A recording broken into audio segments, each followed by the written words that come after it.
Well, I appreciate you coming on the show. So this Thank you for having obviously, me. as long as I've known you, you've always been in and out of so many different things, and you're a part of so many businesses that are growing, and then you're like, all right, now I'm on to the next thing.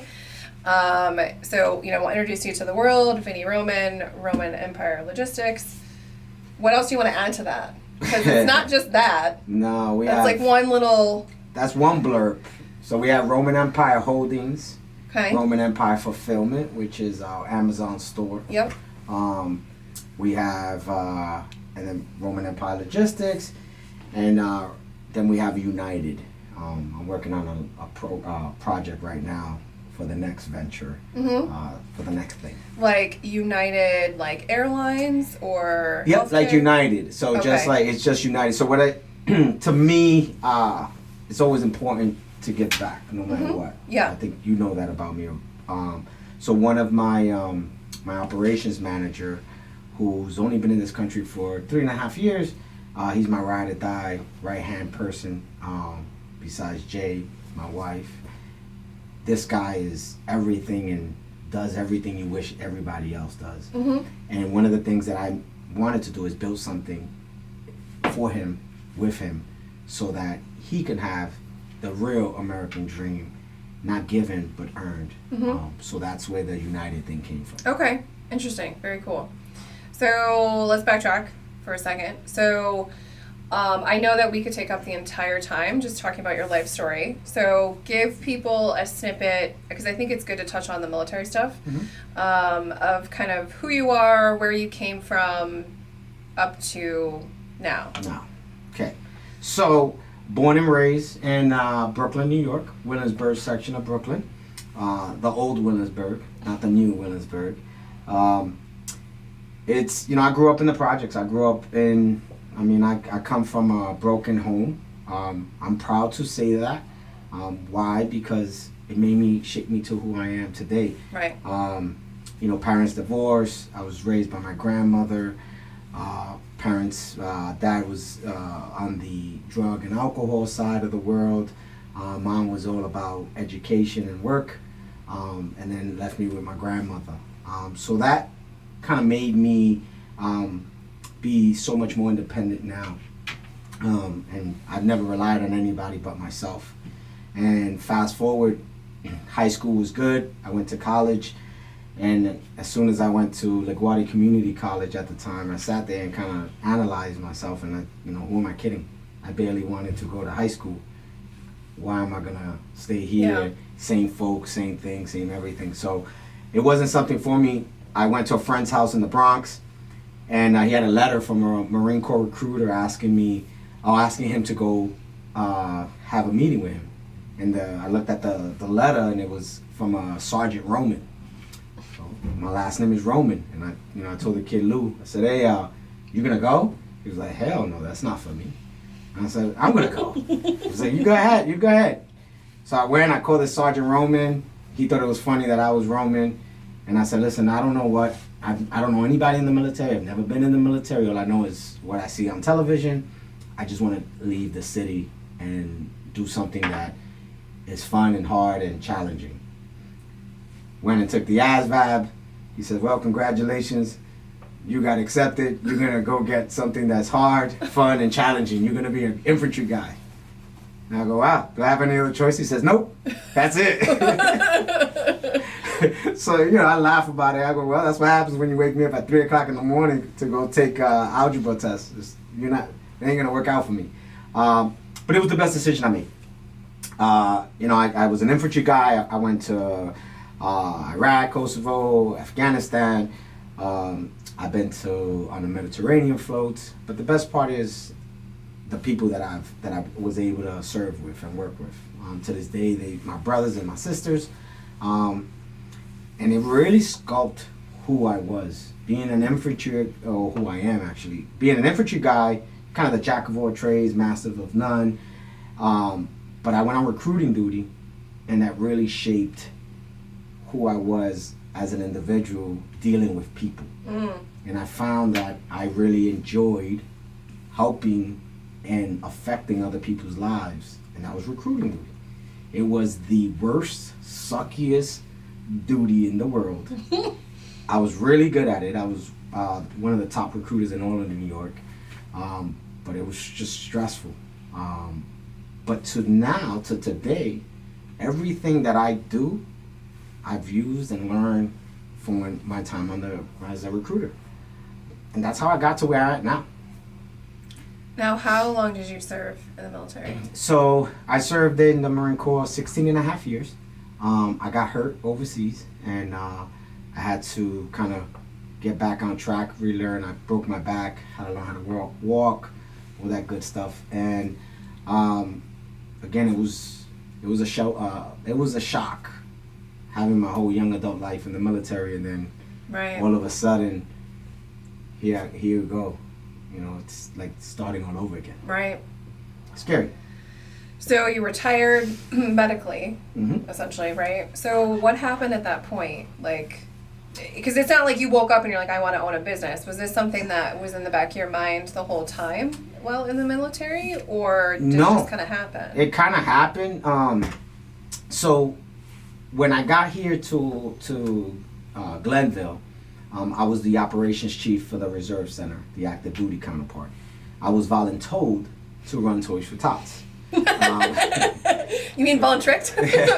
No, they didn't trick me. They told me. They were like, Gunny, this is what you're doing, and make it happen. Yeah. On active duty, we know what Toys for Tots is. Right. But we never participate. Yeah. It's a reserve component. I was a recipient of Toys for Tots. I would, my grandmother would go get the toys and so on and so forth. Mm-hmm. And, once I did all that, I met so many people here in the community. And as soon as I found out that they were going to medically retire me, the community stepped up. And I had 4 job offers prior to even retiring, which was, made me feel a little better. Yeah. But it's, scary. Then I met this individual by the name of Dave Prescott. And I went to work at a fiber optic company called Integra Optics. That's where I started really understanding what business was. Mm-hmm. The things to do, the things not to do. Then I have my experience on, in charge of hundreds of Marines at a time, how, the Marine world works, how recruiting works, and then dealing with the businesses that I was through Toys for Tots. So it was kind of like a OJT on the job training that's morphed into what it is today. Mm-hmm. So it's kind of really never planned or desired. Sure. Then I got a call. I became the chief operating officer for the American Red Cross, and that was awesome. But then I got another call at the same time from a Marine, and they asked if they were going on a business venture, and they thought that I would be a good fit to help them take that business to the next level. That's where it all began.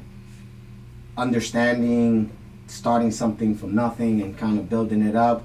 And again, I take all my experiences from recruiting duty. I listen very well. I'm like a sponge. I absorb from what other people tell me. And, we killed it with that business.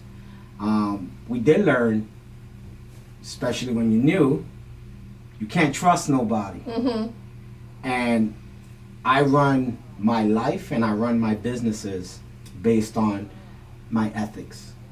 It's about doing the right thing for the right reasons when nobody's watching. Yeah. I don't chase money.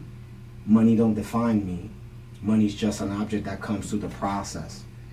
What defines me is what impact I make to the people that I want to make that impact for. So that's really where it opened up by default, by mistake. Yeah. Right? Like this door opened that you didn't expect. Right. I gave up this great job at the Red Cross. I took a leap of faith. My wife left her job, and then here we are. We grinding, and it's working. Yeah. But what I'm realizing is you got to have a really great team for it to work. Mm-hmm. And you also got to be humble as a leader to be able to say, hey, you're right, I'm wrong, this is a good idea, this is not a good idea. If you don't have that, you just want to be the boss and you're in charge, life is not going to really take it to where you want it to. You're going to be limited. And I realized that really fast, and it wasn't a place that I wanted to be. So I walked away. And I decided one day to build a logistics company. I was kind of licking my wounds, and decided, like, I'm not going to let nobody beat me. No one's going to beat me. And that day that I walked out of that office, I said, you know, I apologize that I'm not the person you thought I was going to be. But damn, I'm never going to give up my ethics. And excuse my language, but I'd rather eat shit than lose sight of who I am. Mm. So from that day forward, I fought. I was 8 months with no job, no income. You look around, I've impacted so many different people, but not too many people were trying to help me when I was at my lowest. No, I showed it, no, I asked. But still, hey, that's how I got here.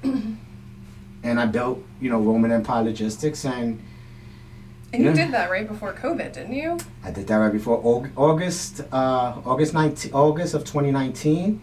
August 23rd is when we launched our first routes. Mm-hmm. And I took it by storm. I was the last person to come in, the last contractor to come in our station. And me being me, I just kind of took over kind of it. And I was the people's people. And, it was cool, and it was in my element. I'm dealing with people. I'm making a difference. And I'm in the logistics side of the world. And fast forward 4 years, we built almost a $9 million company.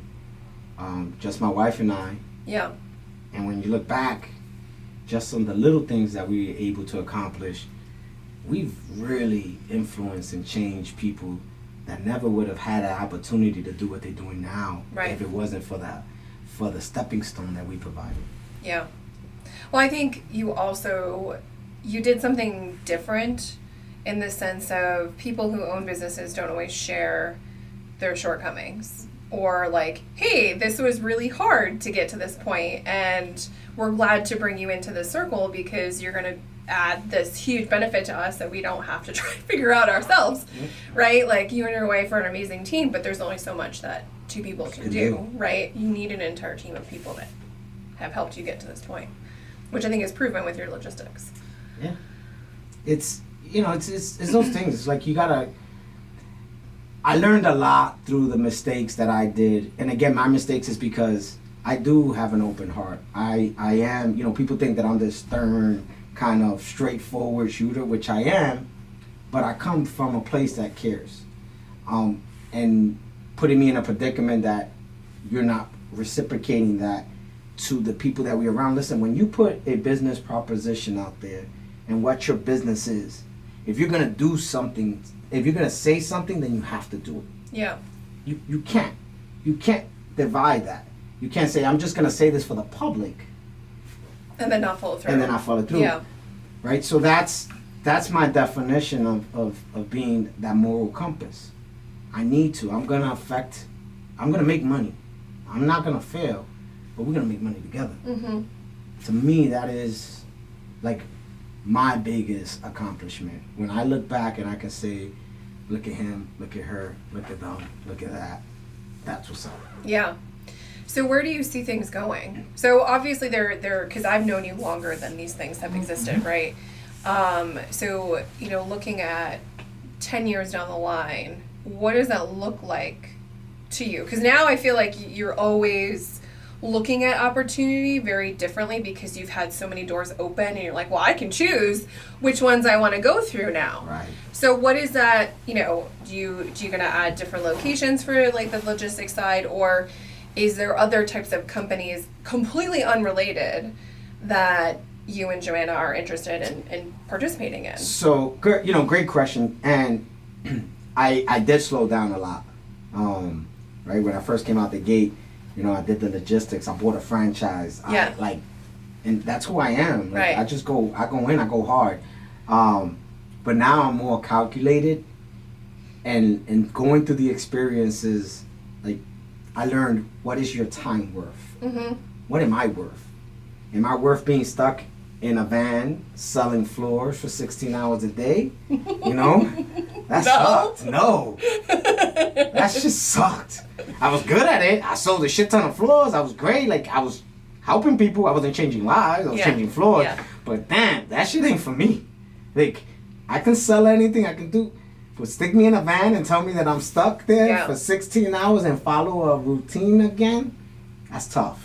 Yeah. Like being institutionalized in the government, right? Right. Getting out of that, creating your own bubble, and then going, okay, I gotta go back here. Right. It's tough.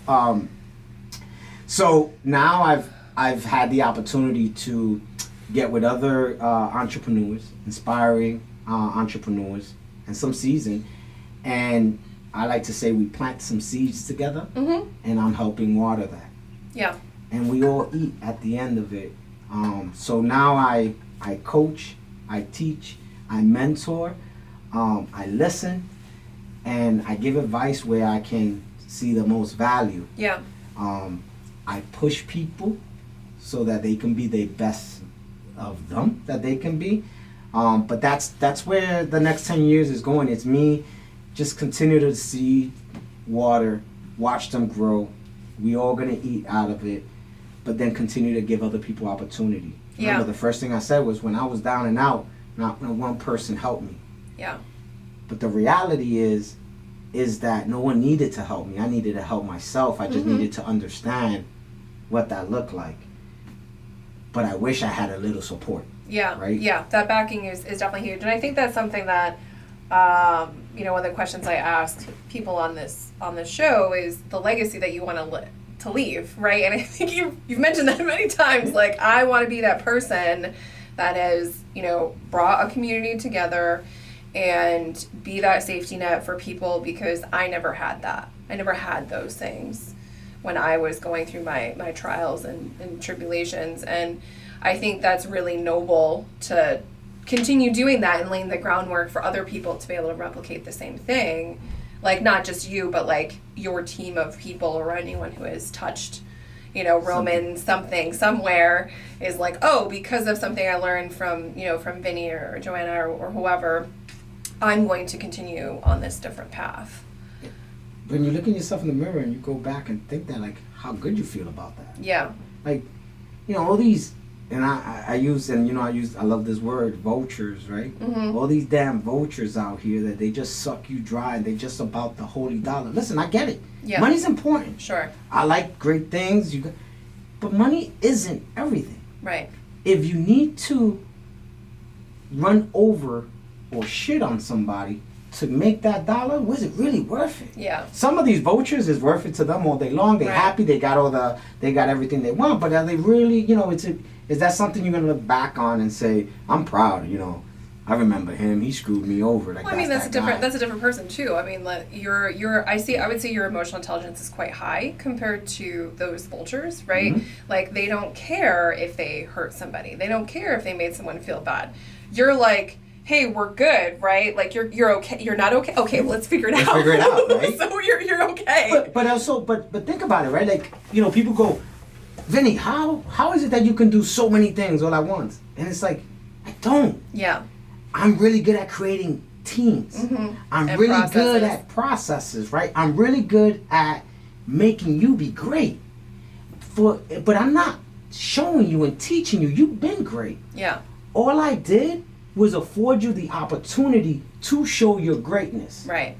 So at Roman Empire Logistics, everybody was a driver. So it wasn't like I looked for the most intelligent, the people with degrees, the people with this. We were all just drivers. Yeah. And now we groom people to be supervisors and managers. I mean, again, my guy came from Lebanon, doesn't speak English, and he's running the company almost completely by himself. With all these people that were just drivers, that's how they call it, right, are now managers and supervisors. I didn't do anything great. I just afforded them the opportunity and made them believe in themselves. So 10 years from now, I want to be able to turn around, see all those folks in these positions and more. I'm able to back out, and these people are going to continue the legacy. Yeah. That's the desire. So everything that we've been working on, And all these people that are riding this train with me, they all have a place in that 10-year mark, whether they're going to be the presidents, the CEOs, whatever. Right. If we all ride together, we all finish together. Yeah. If that makes sense. Yeah, no, definitely.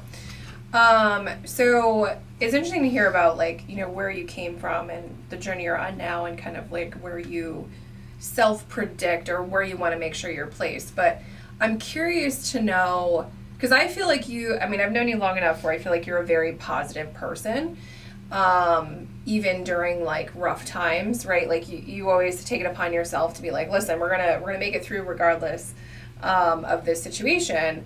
But I think people don't understand the emotional toll that owning a business takes on someone. And for you, and even like the relationship, like I wish Joanna was here to have this conversation too, because it'd be interesting to see like, well, what is the dynamic between you two, right? Like how has that grown, or was it stretched during that time as well? Because those were things that, you know, you guys weren't necessarily used to doing, that you were like, okay, well, we figured this out, or everything's gonna blow up. Yeah, it is. I live my life in fear. I come from nothing. I never had nothing. So I fear to ever going back to that. So my motivator has always been that fear, that drive. That is why when you ask me, you know, what's the next thing, right? And I know we're joking, right, but it really is, because that's what because I always have to have a safety net to make sure that I'm good. Everything is going fantastic right now, but guess what? I'm already on the safety net portion of my evolution. That's just who I am. Yeah. I can't change it. I tried. It doesn't work. It's just who I am. So fear drives that. And working with, you know, I've been married now 26 years. We've been together. We married 22 years. Mm-hmm. And she's my best friend. She's my partner, but it takes a different toll. Right. It does. It's different. It's different. I'm the CEO. She's the COO. She's the wife, mother. I'm the dad. I'm the husband. Right. But when you in that office, who's who and what's what, right? So we've managed to balance that out. Again, thank goodness that I don't have an ego, and I know my strengths. So I hate being in an office and a desk. That's not the thing I enjoy. Joanna thrives also that. Mm-hmm. So Jay kills it with that. Yeah. So she handles the back office. So it kind of all morphed into what we were good at and what we want, who was who, right? So I'm the mouthpiece, kind of, talking. She's the back end. And she's the back end, making sure that I'm completing my commitments that I just promised everybody, right? And that we are in all kind of proper and concepts, right? So it's tough. There's times that we want to kill each other, but we also Latin. So being Puerto Rican and Ecuadorian, we both hot-headed. So we yell at each other for 5 seconds, and then all of a sudden we hugging and kissing each other, because it feels like I love Lucy. I think that's the best way to describe us. It's like 1 minute, we yelling and Lucy done something silly, and this in most cases is me, and and we just kind of hug it out, but I could not imagine doing any of this without her. Yeah. She's made me a better person, and she's the only person that calls me on my bullshit when it needs to be called, right? And keeps me grounded, and which is important. Yeah. So yin and yang perfectly. Yeah, for sure. And I have no regrets. Sometimes you say, well, I wish I didn't do this. No, I wish we did it exactly the same again and again. I just wish there was more time. Yeah, right. In the day. So, and we lucky. Our kids are bigger, and my daughter's in school, so it allots us a lot of that time and flexibility. And the kids seen us constantly grinding like this, so they don't know anything different. Right. They actually appreciate that. Yeah. Now, isn't one of your kids going to school to be a doctor? Yeah, so that's still happening? It's still happening. My daughter is 19, junior in New Albany, a pre-med student. She graduated about 1.5 years early, and she is me And then she has a little bits of my wife. But she is literally like, she's a go-getter. She's hard worker. She got the brains from the wife and the grits and the grind from me, which I'm, super. She's going to need that when she goes to her residency. Yeah, she needs it. But she tortures herself now. So I think by the time she gets to her residency, I think she'll be kind of used to it because she puts a lot of pressure. Yeah. To your point. Yeah. I do the same. I do the same. And it's just because I care. It's not no other reason. I mean, I think it's also like one of the things that comes out of these interviews all the time is there's certain personality traits that I'm able to pull out of people, and they're very similar. You hold yourself to a very high standard. Everyone else is always here, and even that's above what the norm is, right? But you hold yourself to this whole other level that is almost impossible, right? But you're like, well, that's just how it is, right? Like there's nothing else. It's just that. And your kids will naturally just have that because they know nothing else. And that's just how it is. It's funny, right? Because that first company that I was with, my partners and their whole family said, they kept on saying the Vinnyisms, the Vinnyisms. And I'm like, what's wrong with they go, the only one that can do this is Vinny. Yeah. And I go, no. Anyone could do this. You just gotta, there's no secret. My secret is I work harder than everybody else. Yeah. Why? Because I'm not that smart. So because I'm not that smart, I'm gonna outwork you all day long. Mm-hmm. But they said something that always stuck with me, and I the answer to it, so they said, nobody can ever work as hard as me. Mm-hmm. And I call bullshit on that.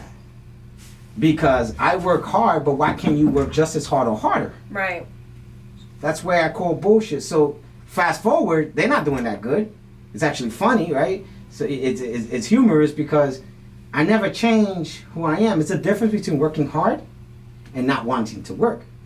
A lot of people become entrepreneurs and say, I'm here, I made it, right. I got an office. Yo, if you don't go sell something, you ain't gonna eat nothing. Yeah. If you don't go fix something, you ain't gonna eat nothing. Right. So that's pinnacle to understand for any entrepreneur, anybody that's coming. Like, you don't gotta be that smart. You gotta surround yourself with good people. You gotta treat people well. But you gotta work harder than anybody else. Yeah. I sleep 3 to 4 hours a day. I'm on my phone all the time. I don't got my earpiece because I'm trying to be respectful. Oh, you're not gonna take calls during the podcast? But I will. Like, it's sitting right here, ready to go.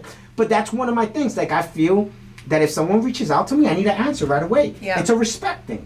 I don't care if it's the freaking guy bagging the groceries at the damn supermarket. If he or she calls me or texts me, I'm gonna give him the same respect as whoever I do business with. Period. Yeah. That's just important to me. So that changes the dynamics of everything. Yeah, I mean, I also think you've set these specific boundaries with how you do business too, that you've learned over the years. Like, I will never not do these things, and that's just how it is because I want to be represented in that way, and everyone who sees me knows that that's what I'm about, right? So coming full circle, right, with kind of everything that we've talked about and that you've shared, what advice would you give somebody that's interested, whether they've just started or they're thinking about starting and getting into entrepreneurships, they want to own a business by themselves, they want to own a big company, whatever the situation is, what are some things that you would tell them? The biggest thing is it's have a plan. Plan. I'm a big believer in your business plan. Create your business plan. Break it down to the daily.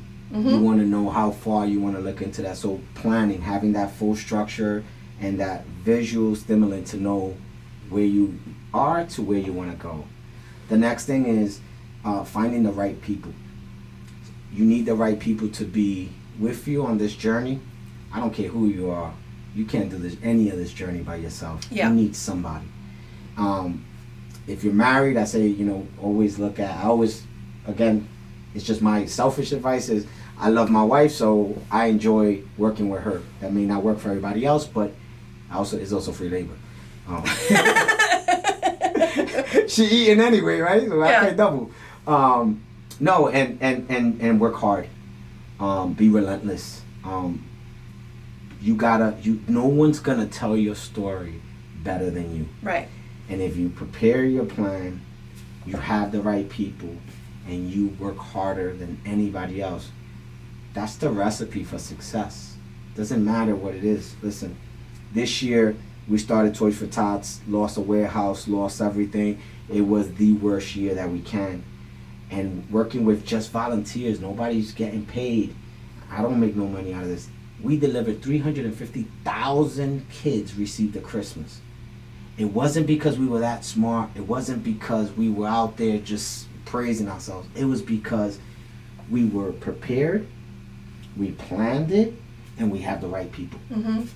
That's it. Yeah. And it doesn't matter what recipe, what job or career, what is it you're trying to do, that recipe works for everything. Right. Treat people with dignity and respect. You put your pants on one leg at a time, just like I do. I'm no better than anybody here. Yeah. I mean, write a check. So what? You're gonna write me a check at some point too if I do my stuff right. Right. And educate you. So it's that purpose. So plan, prepare, have the right people in place. I think that's a good note to circle back and close out this particular podcast because I'm sure we can continue. Continue, of course. It would be cool to have you come back after, like, whether it's 6 months to a year to kind of check in to see where things are at.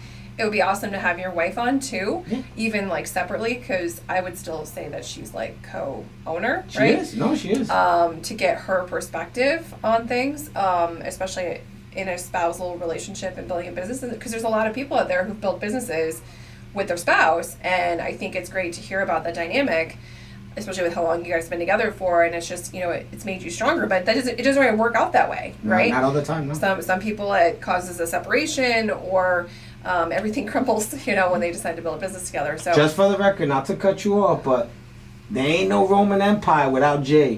This is not a Vinny show. I can't do this without Jay. If you hear this, I swear it wasn't. We know. Together. We know who's really running the show. It's not Vinny. It ain't me. I'm all sorts of, but yeah, it's true. It's hard, but it isn't for everybody. Yeah, but for sure. Everybody has a story, and this is mine. Yeah. Right? And you're part of my story. Yes. You are part of it. I love it. You are. Oh, I am. Yes. Yes. We're part of each other's stories. Yeah. Well, I appreciate you being on the show, and I really appreciate the story. It's awesome to hear, because I didn't know all those things either. I know enough, but you've never really said oh, here's my life story. But it's great for other people to kind of hear, listen, you don't have to come from something to make something, right? It just depends on what's your willpower, what do you want to get out of this life, right? And if you're willing to put the time and effort into it, you can build whatever you want. You can. I mean, look I'm here. Right. I'm still not that smart. But you have more, you're wiser now for it, right? I am. For all these experiences. Whether you apply them is another thing, but clearly you have. Yeah. Or you wouldn't be here with a logo sweatshirt. There you go. Awesome.